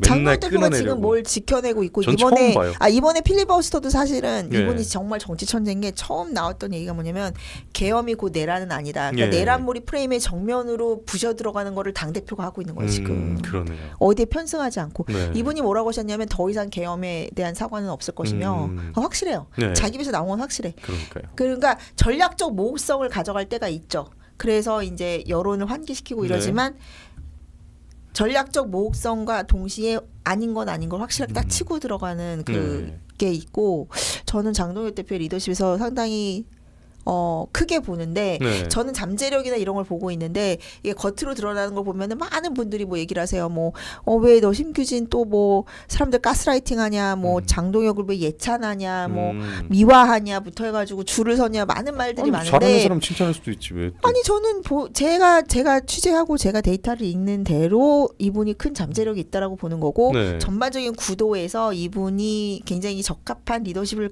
가지고 있다라는 걸 말씀드리는 거예요. 그 얘기 듣고 보니까 아까 왜 2030의 이제 정치와의 이렇게 같이 이 융화가 되는 거에 충청이 주요 역할을 할 거라고 말씀하셨잖아요. 근데 가능할 것 같아요. 왜냐하면 아까 장동혁 대표도 고민이 길지 충청의 이 바이브라는 게 결정을 하고 나면은 변함없이 쭉 간다 했잖아요. 그 청년들이 그런 거 좋아하거든요. 예, 그러니까 오히려 그 좀 화학적으로 잘 맞을 것 같네요. 진짜. 네, 맞아요. 예, 잘 어울릴 것 같아요. 게다가 장동혁 대표는 뭐 모두가 잘 알다시피 엄청나게 젊은 대표고. 그러니까 제가 네. 보기에는 이제 충청 대망론이란 강력한 리더십이 생겨면은 젊은 사람들은 강한 리더십을 좋아하기 때문에 예. 왜냐면 나한테 강한 리더가 있어야 나한테 뭘 줄 게 있잖아요. 예. 그런 식으로 결합이 그러니까 시너지가 단계적으로 날 수 있다라는 그렇네요. 얘기죠. 네. 이거 어느덧 마지막 질문인데요. 10, 20, 30 세대들이 우파 이념을 갖고 있다고 해도 여전히 그들의 니즈를 가장 예민하게 파악하는 정당은 사실은 개혁신당 같아요. 예, 특히나 남성 위주로 한정을 하면 더더욱 최근의 선거나 여론조사에서도 있고 뭐 이 부분이 좀 드러나는 그런 데이터도 있는 것 같고요. 장동혁 대표의 국민의힘이 이를 극복하고 새로운 질서를 만들기 위해서 가장 중요한 전략. 저는 개혁신당은 네. 사실은 이준석의 그 사당인데 네. 이준석의 대권 그 플랜이 무너지면서 공당으로서의 그런 뭐 기능성이 많이 네. 거의 뭐 약화됐다고 저는 생각하고. 그렇죠. 뭐 거기가 우려가 되거나 그런 건 없어요. 그래서 네. 저는 제가 옛날부터 얘기한 게 이준석의 아젠다를 빨리 흡수해야 된다. 그거는 지금 2030 뭐 자유대학 이런 새롭게 이제 이 정치에 유입한 친구들 중에 네. 옥석을 가리고 트레이닝을 해서 제도권으로 진입시켜서 그들의 아젠다를 제도권에서 구현하는 것이다. 저 예전 교수님 하신 말씀 기억나요. 이준석 당대표를 쫓아내더라도 이준석이 주장했던 거는 남겨놨어야 한다고. 여기서 맞아요. 젊은 친구들을 발굴해서 해야 되는 거죠. 맞아요. 젊은 친구들을 발굴한다. 근데 장동혁 대표가 젊은 친구들을 발굴하는 그런 일을 사실 뭐 그동안에 이제 정치 과정에서는 당연히 뭐 기간이 짧았으니까 안 해봤던 게 당연하고 잘 하실 수 있을까요? 굉장히 이분이 젊은 사람들 좋아하고요. 소통이 잘 되는 소통이 잘 되는 스타일이고 다 참모들이나 그런 것도 젊은 사람인 걸로 알고 있고. 우파 젊은이들이랑 소통이 잘 되는 건 교수님인데. 그러니까 저랑도 소통이 잘 되세요. 네. 네, 소통이 잘 되시고. 그래서 뭐 그 굉장히 그 열려 있고 네. 지금 일하는 스태프들도 그렇고 네. 뭐 장혜찬, 박민영 뭐 이런 분들도 이제 네. 젊은 스피커들이고 그래서 그 박민영 대변인 같은 경우는 저희와도 이제 예전에 왜 나는 국대다로 되고 나서 처음 방송을 한 게 아마 저희였을 거예요. 네네. 근데 여기 추천사도 있더라고요. 추천사도 박민영 써줬고. 예. 그래서 뭐 그라운드 씨 이런 네. 그런 쪽의 의제들을 잘 흡수해서 장동혁 대표가 그렇게 할 거라고 저는 생각합니다. 네. 그 김성원 대표 그라운드 씨 그분이 좀 굉장히 좀 특징적이고 재밌는 것 같아요. 이 뭐랄까 굉장히 아는 것도 굉장히 많으시고 맞아요. 재밌어요. 진행하는 스타일이나 이런 거에 좀 진중하고 이렇게 그런데 이분이 되게 좀 독보적인 포지션이 있는 게 예. 이제 스튜디오도 인천 쪽에 있더라고요. 근데 이렇게 여의도 정치 현안 여의도 정치에 매몰되지 않고 네. 되게 시야를 넓혀가지고 그러니까요. 그런 기본적인 뭐 역사나 전 세계적인 트렌드나 이런 시사적인 거를 네. 다루기 때문에 정말 그라운드가 되는 거죠. 나이도 되게 젊으시잖아요. 예, 30대라고 예. 알고 있는데. 예. 그렇습니다. 그 교수님 최근에 만나셨죠? 그 같이 인터뷰 그라운드 씨. 네네. 예, 그러니까요. 그렇습니다. 아이고, 네. 야, 정말 오늘도 역시 열정적으로 이야기 나눠봤던 것 같은데 여러분 이 하이퍼젠더 꼭 좀 저도 사실 저 교수님한테 이실직고를 했는데 이제 주말간에 좀 일정이 좀 바쁘다 보니까 저는 원래 인터뷰를 할 때는 책을 좀 천천히 정독을 다 하고 나서 질문지를 만드는데 이번에는 좀 빨리 읽었어요. 그래서 다시 한번 교수님을 보내드리고 나서 좀 천천히 읽어보려고 합니다. 너무 감사합니다. 네, 여러분 꼭 읽어보시기 바라고요. 결정적으로 이게 딱 놨을 때 느껴지죠. 이 인테리어용으로도 좋습니다. 그러니까 꼭 이렇게 이 인쇄된 이 실물책으로 한 권씩 집에 비치를 하시기를 바라겠습니다. 그리고 오늘 이렇게 길게 한 얘기들 그렇지만 그 안에서도 분명히 빠진 내용들도 있고 게다가 또 우리가 읽으면서 우리 스스로 느껴야 될 부분도 있기 때문에 신규진 교수님의 신간 하이퍼젠더 여러분 많은 관심과 사랑 부탁드립니다. 주변에도 많이 공유해 주시고요. 자 여러분 네, 오늘도 짧지 않은 시간 시청해 주셔서 감사드리면서요. 이만 물러가겠습니다. 신규진 교수님은 다음에 또 모시도록 할게요. 여러분 이만 물러가겠습니다. 감사합니다. 감사합니다. 나와주셔서 고맙습니다. 너무 감사해요 매번.